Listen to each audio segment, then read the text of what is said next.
Welcome back. All right, so some controversy tonight, some fun endings tonight, some interesting games, some scoring tonight, and we have a lot to discuss. So we're going to go ahead and jump in talking about the Carolina Hurricanes and the Montreal Canadiens.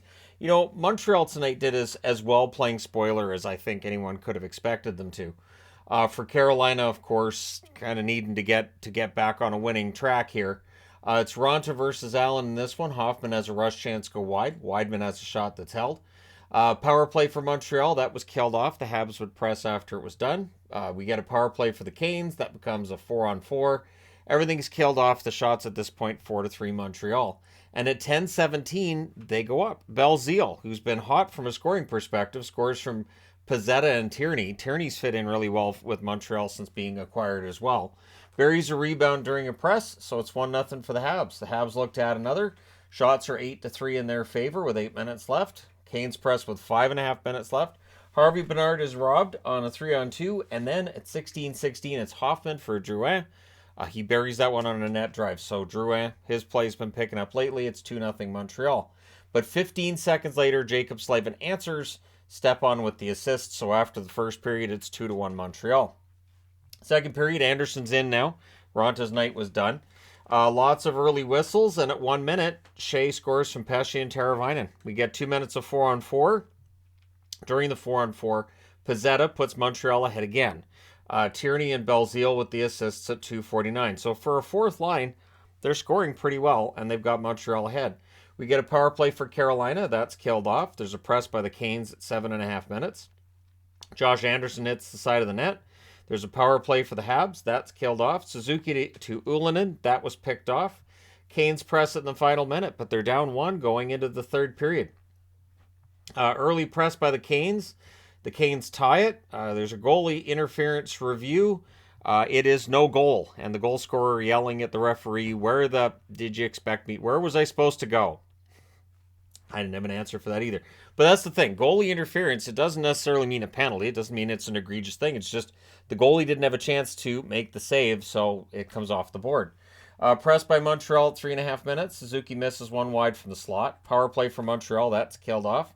Shots are 6-3 Carolina at the half. The Habs press with 9.5 minutes left, but eventually Carolina ties it. It's Fast who buries a rebound. Pesce with the assist at 16:22. We are going to overtime. In the overtime, Canes control early. The Habs take over. They set up. Suzuki has a shot that deflects out. Matheson gets poke checked right at the net. Teams trade turnovers. Stahl defends a 3-on-1. The Canes had chances, but we go to the shootout. And in the shootout, Kotkaniemi buries the winner at round 6. So it had to be Kotkaniemi, didn't it? So the Canes win this one in a shootout 4-3. They go to 42-12-8 with the win. For Montreal, they're 26-33-5 with the loss. Shots on net, 10 apiece in the first, 12-7 Carolina in the second, 13-6 Carolina in the third, 4-1 Carolina in the overtime. Final shots 39-24 for Carolina. Power plays, the Canes 0-2, Montreal 0-4. The hits 17-11 for Montreal. Ronta saved 8 out of 10. Anderson saved 13 out of 14. And for Allen, 36 saves on 39 shots. Good night. And and then Kotkaniemi ends up getting the winner. All right, next up. Columbus looked like they were going to win, and then they remembered they were Columbus, and that's where things, I think, start to fall apart. So it's Merzlikins versus Jari. Early jump for the Pens. We get a power play for Columbus, and they score on it. It's Bemstrom from Sillinger and Johnson at 4:02. That was inside the post. Barely inside, but it counts. Pens press at 6.5 minutes. Elvis holds, and then it's Lane Peterson scores from Foudy at 7:54. He buried that rebound on a 3-on-2 rush. And then Laine. He scores a nice one from Roslovic and Johnson at 10 minutes and 11 seconds. Blankenberg took a puck to the face shortly thereafter. He did skate off. It's always scary when that happens. Jackets press with 7.5 minutes left. There's a press by the Penguins with 5 minutes left. Peak has a net feed that's picked off, but it's 3-0 Columbus after one. However, to start the second period, it's Hutchinson that's in net for Columbus. Raquel has an early chance that's held, so he's tested, passes the test early, and then Foudy scores from Bemstrom at 2:37. It seems like Liam Foudy just needed that first NHL goal. He's now up to, I think that was his third. Jari was out at that point. DeSmith was in, so all 4 goalies get into the net tonight. Pens press at 4.5 minutes. They're kept to the outside. The shots are 5-4 Pittsburgh at 7.5 minutes, and they get on the board. It's Jason Zucker from Malkin and Nylander at 10:23. Yes, Alex Nylander in the lineup for the Penguins tonight. The Pens then press for another. Raquel has a one-timer that's held. Marchenko with a shot that's blocked. Robinson has a shot deflect out. 3:52 left. The Penguins get a power play. That's killed off, but it's 4-1 Columbus after 2. Normally a 3-goal lead is pretty hard to overcome. However, not tonight. 21 seconds in, it's Gensel under the pad on a rush. Crosby and Raquel with the assists. And then at 3:16, it's Zucker from Malkin. So Zucker with a second of the game. And suddenly it's 4-3. Heinen then adds one from Raquel and Crosby at 3:59. So over a period of 3 minutes and 38 seconds of game time, that went from 4-1 to 4-4. Pens press for the lead. In fact, the shots are 10-1 Pittsburgh at 6.5 minutes. Laine can't bury one in close. There's a power play for Columbus. That's killed off. Columbus had pressed with 5 minutes left. They showed a little bit of jump here, but we end up going to overtime. Penguins control early. They set up. They cycle. They end up getting a power play. Gensel has a tip shot that's held, and then at 2:45, Crosby ends this. The power play goal from Malkin. So Pittsburgh wasn't going to be denied tonight. They win this one in overtime 5-4. They go to 32-22-9. Columbus 20-37-7 with the overtime loss. Shots in this one, 10-7 Columbus in the first, 16-9 Pittsburgh in the second, 18-8 Pittsburgh in the third, and 6-0 in the overtime. Final shots, 47-27 for Pittsburgh. Power plays, both teams 1 for 2. The hits, 51-43 for Pittsburgh. Lots of hitting. Merzlikins saved all 7 shots. Hutchinson went in relief, saved 35 out of 40. Jari saves 8 out of 12. DeSmith relieves him and saves all 15 shots, and he also gets the win. So, impressive result tonight for Pittsburgh. And we'll talk about Tampa next. So, Tampa Bay, who I did the video yesterday on their struggles. I did expect them to beat Philly. They do beat Philly. And so this is the thing, right? You have a team that's got this nice cushion from how they played in the first half of the season. And this is why those hot starts are so important. It's Hart versus Vasilevsky. Perry has a chance that's kicked aside. The shots are 2-1 for the Bolts at 5 minutes. But at 5:52, Frost opens the scoring for Philadelphia. Farabee and Tippett with the assists. We get a power play for Tampa, and they score on it. It's Killorn from Kucherov and Sergachev at 7:38. Tips that one in. Nice pass. Shots are 4 apiece at the half. Bolts go back to the power play. That was killed off. Good kill there by Philadelphia. 21 seconds left. We get the third power play for the Bolts, and things get kind of chatty at the horn. This game would get really testy. Second period, 34 seconds in on that same power play, Tampa Bay scores. It's Kucherov from Sergachev. The shots are 4-2 for the Bolts at 4 minutes. And then the Bolts press at 8.5 minutes, and eventually they score again. It's Colton from Jeannot and Paul at 8:48. Tips that one in close. And then at 10:49, 2 minutes and a second later, it's a goal by Killorn, Cirelli, and Hagel with the assists. It's 4-1 Tampa. And it looks like this could get embarrassing. But at 12 minutes and 40 seconds, a goal that was originally given to York, but it was changed to Lemieux. So Brendan Lemieux's first of the year. York and Ristolainen, 12:40. It was tipped in front, but it went far corner. So yeah, that makes it 4-2. Lawton steals one. Vasilevsky holds on to that. Power play for the Flyers. That was killed off. Things get punchy on a hold by Carter Hart with 1:19 left. The Flyers get a power play. Then Vasilevsky, things get pushy on a hold there. There's lots of this going on in the game. You could see like the temperature kept rising. So after 2 periods, it's 4-2 Tampa. Third period, the Bolts finish the kill. Paul has a net feed that's picked off. Shots are 3-2 for the Flyers at 5.5 minutes. We get a power play for Tampa. That becomes 1 minute and 5 seconds of 4-on-4. Sanheim has a blast that's caught and held. Hayes has a shot that's blocked as the Flyers are cycling. They now have the power play. And a shorthanded rush by Hagel would end it. Everything's killed off there. There's a post for Farabee soon after. Bolts cleared out. Things get brawly with 2:40 left. And what started it? Tony DeAngelo. So he spears Perry. And it was kind of an out-of-nowhere thing. And it's 5 in a game. So the announcer said, he'll probably get fined. I would be kind of surprised if it's not a suspension, to be honest. Because it was just kind of an out-of-nowhere thing that he just decided, all right.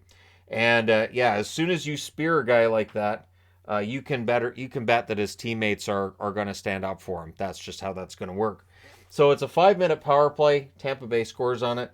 It's Kucherov from point at 17:38. So we'll see if player safety has a call to put in to D'Angelo tomorrow.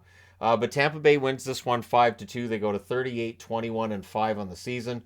Philadelphia, miserable night for them, 24, 29, and 11 now. Shots on net, 15-7 Tampa in the first, 16-11 Philly in the second, 13-12 Tampa in the third. Final shots, 39-35 in favor of the Tampa Bay Lightning. Power plays, Philadelphia 0 for 3, Tampa Bay 3 for 6. Hits, 27-26 for Philadelphia. So the hitting was pretty high in this one too. Carter Hart saves 34 out of 39. Vasilevsky saves 33 out of 35. So again, we'll see if Department of Player Safety makes a call tomorrow. Next up, Toronto and New Jersey. So this was a lot of fun. This was a very back and forth matchup. And if we get this in the playoffs, that means conference final. That would actually be kind of a fun conference final. So it's Samsonov versus Vanacek in this one. Both of them, of course, Washington goaltenders last year, so that's kind of a fun part of this. Hughes and Meyer are both denied early. The shots are 3-0 Devils at 2.5 minutes. They got off to a very good start. Near miss for Meyer then as the Devils press. Samsonov, it looked like early on, might need to steal this one. That if Toronto was going to have any chance, Samsonov was going to have to stand on his head. Matthews tests Vanacek. The first shot for Toronto is at 7.5 minutes. I think New Jersey had 8 shots already at that point. It's a brief press by the Leafs. That's cleared out. We get a power play for New Jersey. Hamilton has a tip shot that's saved. That power play's killed off. Pressed by the Devils with 5.5 minutes left. With 1:21 left, the Leafs end up drawing themselves a power play.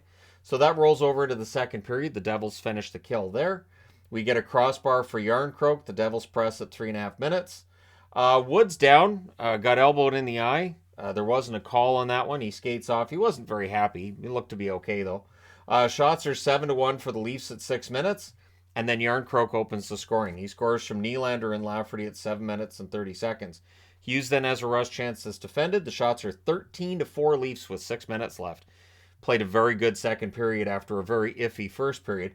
Devils press with 4 minutes left. Eventually, they tie it up. It's Haula from Palat and Boquist at 16:47, and then the Devils press for the lead. Hughes is denied. The Leafs clear it out. With 27 seconds left, the Devils are given a 4-minute power play. So, third period, the Leafs don't let the Devils set up, and they end up killing that off. They allow one shot. Really solid penalty kill by Toronto to start the period. Devils go back to the power play. Hughes has a chance that's held, and then Marner, shorthanded goal, absolutely filthy goal by Marner at 4:57. Amazing deke. No chance for Vanacek there. Marner showing some highlight reel moves on that one. Then there's a shorthanded chance for Achari. That was blocked. But before the penalty's done, right at the end of it, Palat scores from Mercer and Haula at 6 minutes. So they do end up getting the power play goal. It does tie the game at 2. And then Haula at 9:02 gets the second of the game from Palat and Boquist. So Palat with a goal and an assist. Now Palat's face was kind of a mess from something that happened earlier in the game. So anyways, lip cut open and all that. But at any rate, Palat played well in the third period despite whatever pain he might have been dealing with. And so that puts New Jersey in the lead. Devils then pressed with 8 minutes left, and it looked like they were going to take this home. But Bunting buries a rebound. Kampf and Hall with the assists at 15 minutes and 10 seconds. So Bunting, demoted to the fourth line, gets a goal. That's how you do it. Leafs then get a power play, and they score on it. It is Austin Matthews at 17:07 from Nylander and Marner. So all of a sudden, the Leafs have the lead. The Devils would pull the goaltender. The Leafs hold on. They win this one 4-3 in New Jersey. They go to 39-17-8 with the win. New Jersey 41-16-6 with the loss today. So the shots on net, 15-5 New Jersey in the first, 14-9 Toronto in the second, 9-6 New Jersey in the third. Final shots 33-25 for the Devils. Power plays, New Jersey 1 for 4, Toronto 1 for 2. The hits were 20-14 for New Jersey. Samsonov saves 30 out of 33. Vanacek saved 21 out of 25.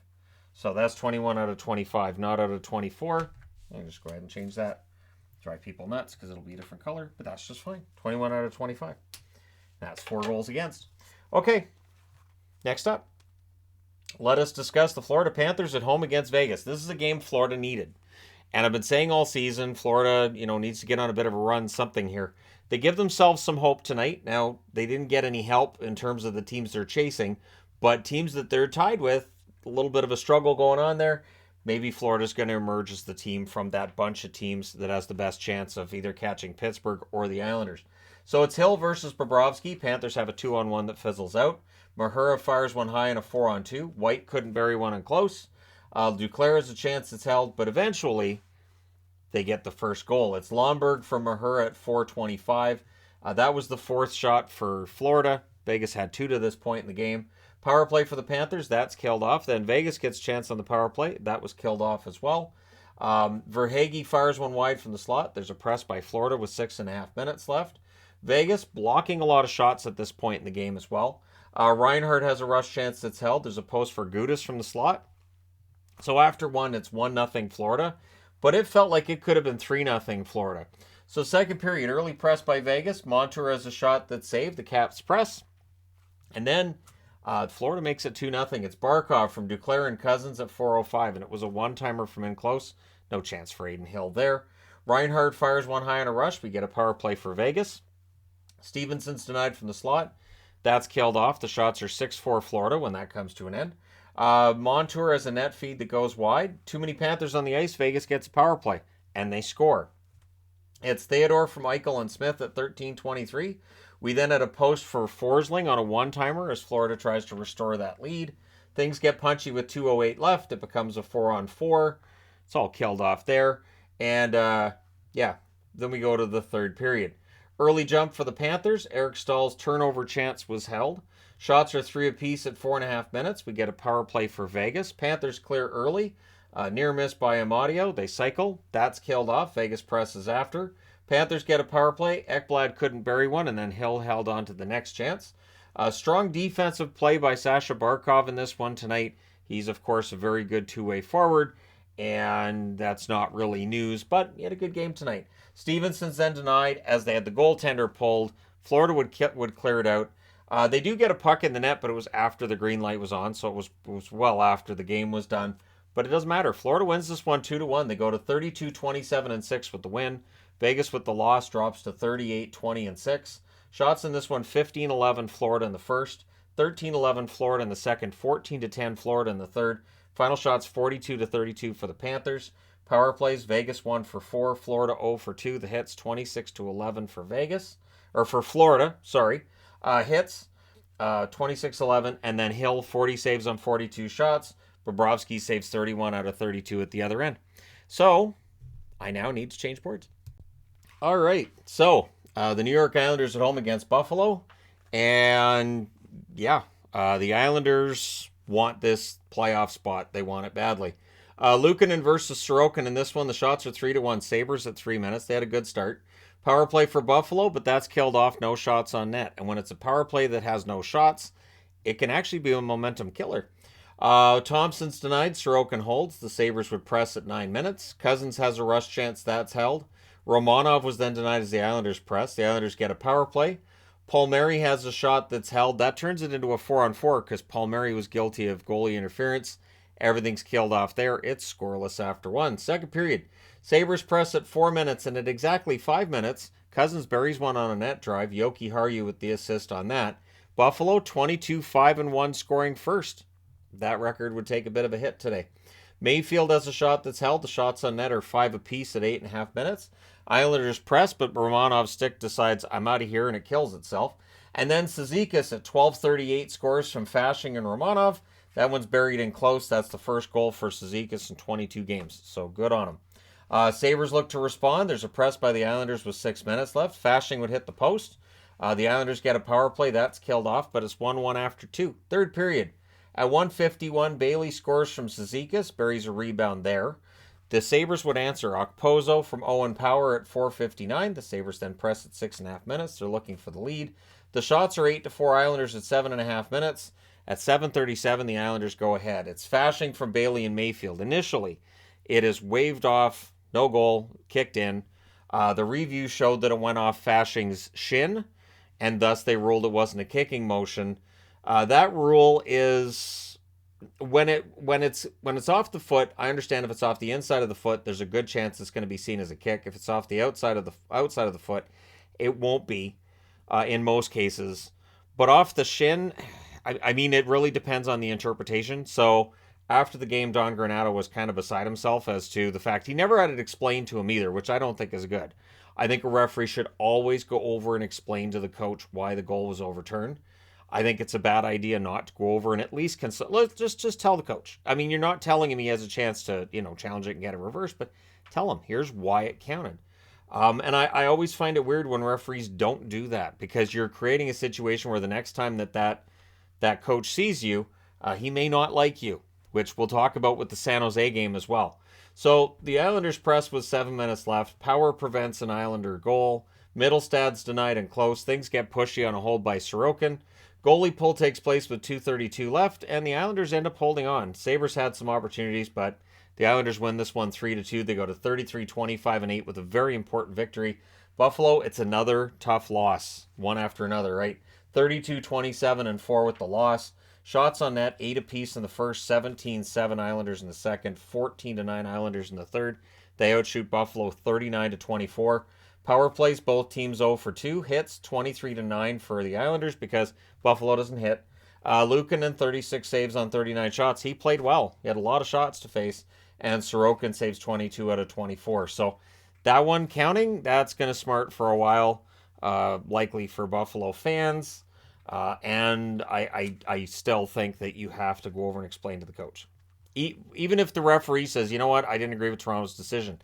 Whatever it is, just go over and say, you know what, this is what the decision was and this is why. I think it solves you a lot of headaches later. All right, Calgary and Minnesota. A game that it looked like Minnesota won and then they didn't. And so for Calgary, this is the kind of good fortune that maybe this will turn things around for them. Calgary's not out of the hunt yet. I don't think Nashville is either. And this result tonight definitely keeps him in the hunt. So it's Markstrom versus Gustafsson. Markstrom had the best game he's had all season tonight. Early jump for the Wild. Zuccarello's denied. We get a power play for Minnesota. Short-handed Mangiapane break is defended. That power play's killed off. Just the one shot on it. Dumba fires one wide on a rush. The shots are 6-3 for the Wild at 6 minutes. There's a near miss for Sundqvist, who was trying to get his first goal as a Minnesota team player. Things get pushy on a hold by Markstrom. Boldy couldn't bury one on 2-on-1. Kaprizov's then denied on a 2-on-1, so we're seeing some odd man rushes for Minnesota here. Dubé was denied as the Flames press. The Flames get a 4-minute power play. Lindholm has a chance that's held. Then we get 147, a 4-on-4. Everything ends up being killed off there. The Flames press to close out the period. It's scoreless after one. Second period. Early power play for Calgary. That's killed off. One shot. Stetcher defends a 3-on-1. Power play for the Wild. That's killed off. One shot on net. The Wild go back to the power play. Pretty aggressive penalty kill by the Flames there. They do kill that off. Shots are 5-2 for Minnesota with 8 minutes left. Sundqvist has another chance that's held. Pressed by the Wild with 2 minutes left. Peltier's denied, and then we get some pushing.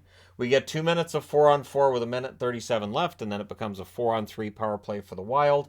So in the third period, still with that 4-on-3 power play, early jump for Minnesota. The Flames finish off the kill, though, 5 shots. Again, Markstrom, arguably his best game all season. Pressed by Minnesota at 4 minutes. Johansson has a blast that's held. The shots are 7-1 for Minnesota, 5 minutes into this period. Flames press at 8.5 minutes. Zuccarello to Kaprizov, near miss. Hartman with a break. He has a near miss on that as well. Spurgeon's then denied. Reeves couldn't bury one as the Wild pressed. Boldy has a net feed that's picked off. The Flames press with 1.5 left, but we're going to overtime. So in overtime, the Wild control early. They turn it over. We get more turnovers that follow. Boldy has a shot that's saved. Backlund's denied on a fast break, and then Spurgeon scores. But review shows that goal was offside. So in the end, we go to a shootout. In the shootout, it is Tyler Toffoli with the winner. And so Calgary, they merge with 2 points. They go to 29-13 and 13 on the season for Minnesota. They get a very important point.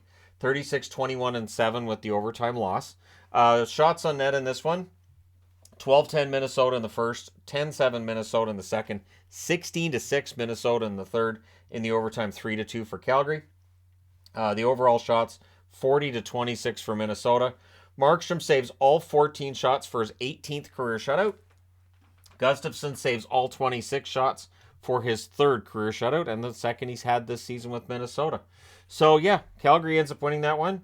And all I can think looking at this is there was a time on this channel where I wouldn't actually write notes. I would just write the goals, and I just have no scoring for the periods. This would have been a much, much shorter part of the review. All right, next up. San Jose, and back then people just said, well, he's not watching the games, and well, there's not much to this, so that's when the notes were born. All right, San Jose in against Colorado. It's Kakinen versus Georgiev. The shots are 2-0 for the Avs at 3.5 minutes. At 4:08 on their third shot, Makar gets one. Taves and Nichushkin with the assist. Makar was in for a big night, so was Nichushkin. Shots are 5-0 Avs at 6.5 minutes. The Sharks had no shots on net in the first half of the period. It didn't get a lot better in the second half either. McKinnon would score to make it 2-0 from Taves and Nichushkin at 12:51. Sharks press with 6 minutes left. I don't know that they got a shot out of that. Power play for the Avs, and they score. At 17:01, it's Rantanen from Girard. And at the end of that first period, Colorado had 3 goals. San Jose had 2 shots. So, bit of a difference in the game right now. Second period, the Avs pick up where they left off, and sure enough, at 1:22, Nichushkin scores. Makar and McKinnon with the assists. The Sharks are still at 2 shots for the game, and there's 4 goals for Colorado. Rodriguez then has a net drive that's held. Lindblom fires fans on one. The Avs rush the other way, and they score on that rush. It's Melgen from Nieto and Makar at 2:45, and that ends the night for Kakinen. Reimer goes in. I thought it was a mercy pull, and B, Kakinen just wasn't there for him tonight. Not that they would have won if Reimer started this game, because they didn't score. The Avs press for another. We get a power play for Colorado. That's killed off. The Sharks then get a power play. That was killed off, so then the Avs get a turn as well, which is killed off too. There's a near miss for Melgen on a rush, and then at 18:21, Lehkonen gets a goal. Makar and Nichushkin with the assists. With 1 minute left in the second period, the Sharks get a power play. They need 6 goals. So we go to the third period. The Avs finish the kill. Benning has a chance. It's held. The Avs get a power play. And I'm going to say this, that Dave Quinn is not a fan of Gord Dwyer. Gord Dwyer kicked him out of the game not too long ago here, and there was a high stick that was missed on Carlson. Carlson not happy, so he gets 2 and 10 for voicing his concern to the official. And you could just see on Dave Quinn's face just this dead inside, head shaking. So I'm going to agree with the announcers on this. I don't think Gord Dwyer should work Sharks games for a bit here, because clearly there's something that, whether it's there or it's not, the appearance is there. So I would move Gord Dwyer over to games that do not involve Sharks at all. You've got a short enough runway for the rest of the season. You might be able to do that just for the rest of the season, just because clearly the Sharks not fans. So that power play that comes out of that's killed off. Eller has a chance. It's held. The shots are 5-4 for the Avs at the half. Pouliot has a shot that deflects out. There's a power play for the Sharks. That becomes a 4-on-4 towards the end of it. So we had 1:53 of an Avs power play right after, but that's killed off. And then in the last minute, the Sharks press, trying to break the shutout. But this is the first time I can remember where I've had the Tony the Tiger Magnet on 2 different games. And there's 3 shutouts between those 2 different games as well. So in this one, the shots tell you the story. 19-2 Colorado in the first, 15-5 Colorado in the second, 9-6 Colorado in the third. They outshot San Jose 43-13. Power plays, San Jose 0 for 3, Colorado 1 for 5. The hits, 42-25 for San Jose. Kakinen saves 19 out of 24. Reimer saved 18 out of 19, and Georgiev saves all 13 shots for his 12th career shutout, probably his easiest one. There's your no mercy magnet. San Jose drops to 19, 34, and 12 with the loss. Colorado 35, 21, and 6 with the win. So pretty impressive overall game for Colorado tonight. All right, St. Louis. So the Blues and the Arizona Coyotes. St. Louis has had a frustrating season. Why stop now? So it's Bennington versus Vejmelka in this one. The early jump goes to the Blues, however, and they'd score. It's Buchnevich from Falk and Kyrou at 2 minutes and 12 seconds. The shots on net are 4 apiece at 4 minutes, so it's pretty wide open at this point. We get a power play for St. Louis. That's killed off. Later in the period at 12:53, Christian Fischer scores from Mackey and Michelli. Blues get a second power play. That's killed off. Michelli would be getting a lot more attention for the Calder. He just doesn't get goals. So he's a good points producer. He's a very solid rookie. Doesn't get the goals. He's definitely a guy who, watch him next year in Arizona. He could be a lot of fun to watch. So it's 1-1 after 1 in this one. Second period, good early Coyotes forecheck. Sod has a rush chance. That's held. Blues press at 2.5 minutes. The Coyotes then get a press of their own at 5 minutes. Shots are 2-1 for St. Louis at 7.5 minutes. So the actual shots on net are low at this stage. Krause has a slot shot that's held. We get a post for Sammy Blais, away from giving St. Louis the second lead of the night. Coyotes get a power play that's killed off. They go back to the power play. During that power play, Thomas is denied on a rush opportunity shorthanded. Then the puck goes the other way. And on a cycle, it's a one-timer for Schmaltz, Hayden, and Keller with the assists at 16:25. Schmaltz and Keller definitely have something going on right now. These guys are fantastic together. The chemistry when they're on the ice together is something to behold. Parayko prevents a goal for D, so it could have got worse at that point. Things get punchy with 1:32 left. The Blues come out with a power play. It then becomes a minute and 16 seconds of 5-on-3. So down 2-1. This is really important for St. Louis. So they have a 28-second 5-on-3 to start that third period. The Blues had real issues with getting that set up. Shen couldn't bury one. That power play's killed off. And then at 2:01, not very long after it all comes to an end, it is Boyd from Keller and Mosier, and it's backhanded from the slot. So really nice goal there by Boyd. That gets him to 10 goals on the season. Blues, though, they go back to the power play. Parayko has a shot that's blocked as it comes to an end. Fisher is then dinged on a shot block, so you always kind of get concerned about some of these guys on shot blocks. At least I do. 14:16 left. Vejmelka already is at 30 saves. Spoiler alert, he ends up at 40 by the time the night's over. Shots are 9-5 for the Blues at 8 minutes, and at 8:16, Buchnevich makes it a little bit closer. Thomas and Tucker with the assists. We get backhand top shelf on a turnover is how that goal happens for Buchnevich. So pretty nice goal, and his second goal of the game. Not too shabby. And then at 10:59, Boyd answers when he wires a rebound into the net from Fisher and Soderstrom. And at 12:49, Keller scores from Schmaltz and Hayden. So there's that combination again. Blues then get a power play. That's killed off. And at 17:54, Krause goes top shelf. He scores from Michelli, makes the score 6-2. So that's your final. Arizona wins this one. They go to 22-32-10 on the season. For St. Louis, they're 27-31-5 on the season with this loss. Shots on net 12-10 St. Louis in the first, 11-8 St. Louis in the second, 19-9 St. Louis in the third. They actually outshoot Arizona 42-27, and they had more power plays by a bunch. They were 0 for 6. Arizona 1 for 2. The hits 24 apiece. Binnington 21 saves on 27 shots. Vejmelka saves 40 out of 42. So they got Vejmelka. All right, next up, the Anaheim Ducks and the Seattle Kraken. So this ended up being an entertaining game. And, yeah, a little bit of the controversy on this one, too. So it's Gibson versus Grubauer. Jones has a net drive that's held. Anaheim very good out of the gate in the first and second period. So shots are 3-1 for the Ducks, only a minute and a half in. But Seattle opens the scoring at 3:41. It's Alexiak from Eberle and Beniers. It was on their second shot of the game, and it's in. We had 2 minutes of 4-on-4. Seattle would press after that was done. They're kept to the outside. But McCann would score their second goal of the period from Larson and Beniers at 10:58. He wires that one top corner on a rush. We're up 2-0 for Seattle. Power play for the Ducks. Pretty aggressive penalty kill by Seattle there. They do kill that off. Strong second half by the Kraken. So they got through a first half where I thought Anaheim was a bit better. But yeah, second half they were definitely the better team, and they emerged up 2-0 after one. Second period. So between the legs goal, Seagrass with just highlight reel, I will agree with people saying he's a cheat code. He absolutely is. At 35 seconds, he scores from Harrington and Strome. Ducks press for the tie. The shots are 5 apiece at 4.5 minutes. Gord has a net drive that's defended. Bjorkstrand then had a turnover shot. That was held. Seattle with some momentum. Shattenkirk breaks up a 2-on-1, but eventually Sprong gets the 16th of the season.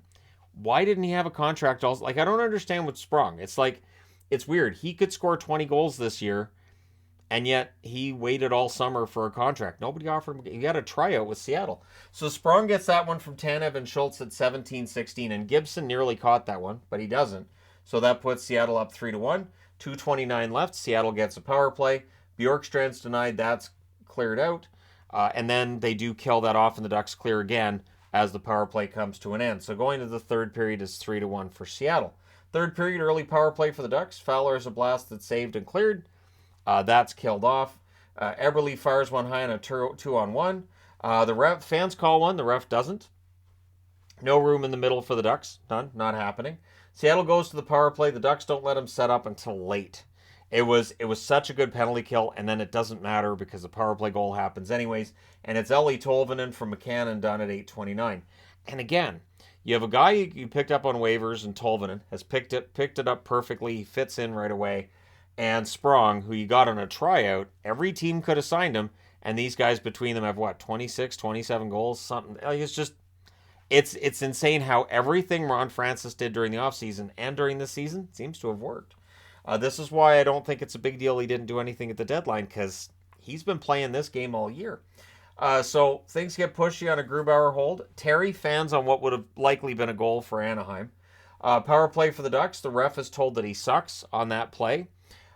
He was told by Vince Dunn as well. Dunn felt that he took a high hit on the play, and he was mad, and he gets an unsportsmanlike, and these things happen. And then eventually Dunn was actually, it looks like he was taken to a quiet room because on the play he may have been concussed.